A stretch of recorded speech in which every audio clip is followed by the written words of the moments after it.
Welcome to my channel. دوستو، آج میں ایک ایسی ریمیڈی لے کے آیا ہوں جس سے آپ کے بال لمبے، مضبوط اور گھنے ہو جائیں گے۔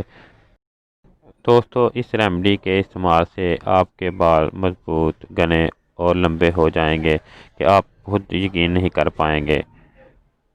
ناظرین، آپ شیمپو تو کرتے ہوں گے، لیکن شیمپو کے استعمال سے آپ کو وہ فائدے نہیں ہوں گے جو آپ کو مطلوب ہیں۔ اس لیے آپ اپنے شیمپو میں صرف 2 چیزیں ڈال لیں اور اس کے رزلٹ آپ خود ہی دیکھ لیں گے۔ اس کے استعمال سے آپ کے بال مضبوط، گھنے اور لمبے ہو جائیں گے اور گرنا بھی بند ہو جائیں گے۔ ناظرین، یہ ریمیڈی ان لوگوں کے لیے کافی کارآمد ہے جن کے بال کافی زیادہ گرتے ہیں، یعنی جب وہ لوگ جن کے بال گرتے ہیں شاور لے کے باہر نکلتے ہیں اور ٹاول کے ساتھ اپنے بال خشک کرتے ہیں تو ٹاول کے ساتھ کافی زیادہ بال آپ کے ٹاول پہ لگ جاتے ہیں اور آپ اس کی کیئر نہیں کرتے تو آپ کو گنج پن، یعنی آپ کے بال کافی زیادہ گر جاتے ہیں اور آپ گنج پن کا شکار ہو جاتے ہیں۔ ناظرین، بہت سارے لوگوں میں بال گرنے کا مسئلہ جنیٹک بھی ہوتا ہے، تو چلو دوستو، میں اب آپ کو اپنی ریمیڈی کے بارے میں بتاتا ہوں اور آپ کو بتاؤں گا کہ اس کو کس طرح استعمال کرنا ہے۔ ناظرین، اگر آپ نے میرا چینل سبسکرائب نہیں کیا تو اس کو سبسکرائب کریں اور اس کے ساتھ لگی بیل آئیکن کو بھی دبا دیں۔ ناظرین، اس ریمیڈی کے لیے سب سے پہلے جو آپ کو چیز چاہیے ہوگی وہ ہیں چاول۔ چاول آپ کوئی بھی لے سکتے ہیں، آپ سپر باسمتی بھی لے سکتے ہیں، جو گھر میں عام استعمال ہوتے ہیں وہ آپ لے سکتے ہیں۔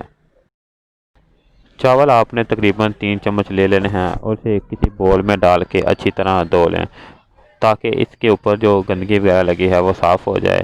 اس کے بعد آپ نے اس میں بھگو کے رکھ دینا ہے۔ ناظرین، آپ نے پانی تقریباً 3/4 لینا ہے، یعنی اگر آپ نے 3 چمچ چاول ڈالے ہیں تو اس میں 6 چمچ کے قریب پانی ڈال لینا ہے۔ ناظرین، اس ریمیڈی کو بنانے کے لیے پانی میں ڈال کے چاول آپ نے رات کو بھگو دینے ہیں اور صبح اٹھ کے اس سے ریمیڈی بنانی ہے۔ اگر آپ کے پاس اتنا ٹائم نہیں کہ آپ ساری رات اس کو بھگوئے رکھیں تو کم سے کم 2 سے 2.5 گھنٹے اس کو لازمی بھگوئیں۔ جب چاول اچھی طرح پھول جائیں تو اس میں سے پانی علیحدہ کر لیں اور چاول علیحدہ کر لیں، اور جو چاولوں کی تاثیر ہے وہ پانی میں آ جائے گی۔ اس کے علاوہ بعد آپ چاول پھینکیں نہ، اس کو کا پیسٹ بنا کے آپ چہرے پہ بھی لگا سکتے ہیں۔ اب چلتے ہیں اپنی ریمیڈی کی طرف اور بتاتا ہیں آپ کو کہ اس پانی کا آپ نے کس طرح استعمال کرنا ہے۔ لیکن آپ کوئی بھی شیمپو استعمال کرتے ہیں، آپ نے یہ جو پانی ہے اس میں ڈال لینا ہے۔ ڈالنے کے بعد آپ نے اس کو اچھی طرح میلٹ کر لینا ہے، اس میں چمچ کے ساتھ اس کو اچھی طرح ہلانا ہے۔ جب اچھی طرح جاگ بن جائے گی تو آپ اس کو سر میں استعمال کریں۔ اور ایک بات یہ یاد رکھنے والی ہے وہ یہ ہے کہ ناظرین، ایک بات یاد رکھنے والی جو ہے، آپ نے جب بھی شیمپو کرنا ہے تب بھی یہ ریمیڈی بنانی ہے، ویسے بنا کے آپ اس کو سٹور نہیں کر سکتے۔ دوستو، اس کے استعمال سے آپ کے بال گھنے، مضبوط اور لمبے ہو جائیں گے۔ دوستو، یہ ریمیڈی آپ خود بھی استعمال کریں اور اپنے دوستوں وغیرہ کے ساتھ شیئر بھی کریں۔